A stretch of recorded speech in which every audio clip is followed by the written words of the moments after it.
अस्सलाम वालेकुम स्टूडेंट्स, उम्मीद करती हूँ कि आप सब लोग खैरियत से होंगे। स्टूडेंट्स, आज का हमारा टॉपिक है how do scientist insert the jeans of desired proteins into the bacterium. सबसे पहले हमें पता होना चाहिए कि हम बैक्टीरियम को क्यों यूज़ करते हैं। Why use the bacterium? Because they are very simple, easy to grow, not organize and have an additional circular DNA called the plasmid.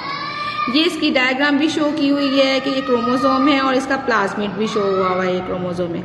अब डोनर ऑर्गेनिज्म क्या होते हैं, हमें डोनर ऑर्गेनिज्म का भी पता होना चाहिए कि हम डोनर ऑर्गेनिज्म के बारे में बात करें कि डोनर ऑर्गेनिज्म होता क्या है।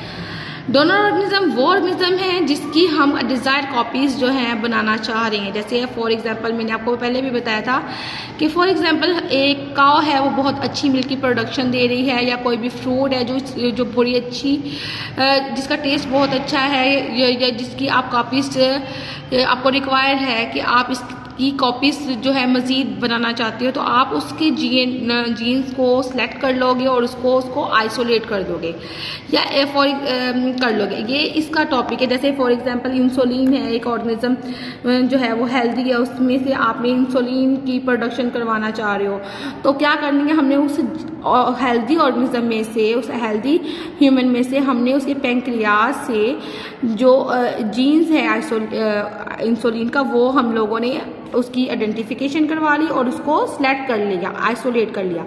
अब सबसे पहला प्रोसेस क्या होता है, डोनर का मतलब होता है जिससे हमने जीन्स जो है लेनी है और जिसकी हमने कॉपीज बनानी है, जो दे रहा है जीन्स, ठीक है। तो ये है डोनर ऑर्गेनिज्म। इसमें सबसे पहला पॉइंट इसका ये है कि आइडेंटिफिकेशन करना ऑफ द डिजायरेबल प्रोटीन की, फिर उसको आइसोलेट करना यानी अलग कर देना, और उस एंजाइम में से यानी कि उस ऑर्गेनिज्म में से उसको कट करना with a specific point with a special enzyme. और इसके बाद ये जो जीन्स हमने कट कर लिया ऑर्गेनिज्म में से, उसको फिर दोबारा हमने इस प्लाज्मिड के साथ, जो इसको भी आइसोलेट करना है, अभी हमने इसके साथ उसको ज्वाइन करना। अब नेक्स्ट है बैक्टीरियम प्लाज्मिड में क्या होता है। बैक्टीरियम प्लाज्मिड से जैसे ऊपर डायग्राम में शो किया है कि इसमें प्लाज्मिड को हम आइसोलेट, इसको भी अलग सेपरेट करके कट किया जाता है with special enzyme with at a specific point the plasmid and donor genes को, इसके बाद इसको ज्वाइन किया जाता है। अब रिकम्बिनेंट डीएनए हमें कैसे मिलता है कि डोनर जीन्स को विद प्लाज्मिड के डीन के साथ अटैच जब किया जाता है, तो इसे कहते हैं रिकम्बिनेंट डीएनए। अब रिकम्बिनेंट डीएनए के बाद जब हमारे पास रिकम्बिनेंट डीएनए बन गया है, तो इसके बाद इसको जेनेटिकली इसको हम बैक्टीरिया के अंदर इंसर्ट करवाते हैं, जीएम।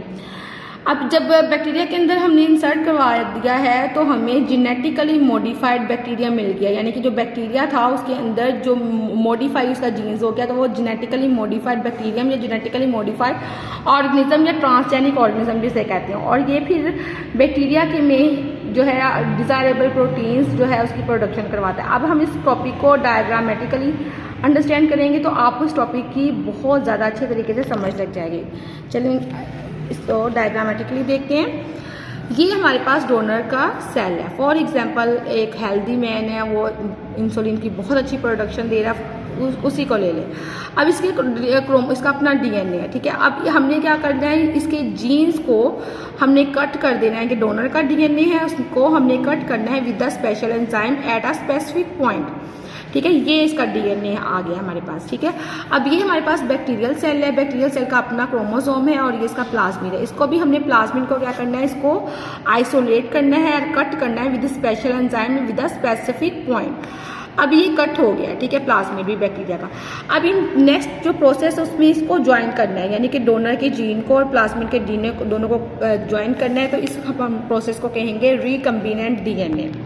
जब हमारे पास बैक्टीरियल का डीएनए और जो डोनर का डीएनए आ जाता है तो उसे कहेंगे रिकम्बिनेंट डीएनए। अब नेक्स्ट प्रोसेस में क्या होता है कि ये जो रिकम्बिनेंट डीएनए हमारे पास आ गया है, अब इसको हमने जो है बैक्टीरिया के अंदर इंसर्ट करवाना है। ये बैक्टीरिया के अंदर इंसर्ट हो गया है, तो इसे कहेंगे, अब बैक्टीरिया जो है जेनेटिकली मॉडिफाइड हो गया, इसका जीन चेंज हो गया, तो इसे कहेंगे जीएम, जेनेटिकली मॉडिफाइड बैक्टीरियम। इसको हम कैपिटली राइट करेंगे, ठीक है, या इसको जेनेटिकली मॉडिफाइड ऑर्गेनिज्म भी कह सकते हैं, ठीक है। जेनेटिकली मॉडिफाइड बैक्टीरिया, तो इसलिए हम इसको बैक्टीरिया कहेंगे। जेनेटिकली मॉडिफाइड बैक्टीरिया के अंदर ही डिवाइड करेगा और ये आपको मतलूबा टाइप की प्रोटीन जो है वो desire proteins produce by the bacteria, ये फिगर थी introduction of genes into the bacteria के कैसे एंटर हो रही हैं, जीन्स को एंटर कहते हैं into the bacterium and desired production की जीन्स जो है वो हमें मिलती हैं।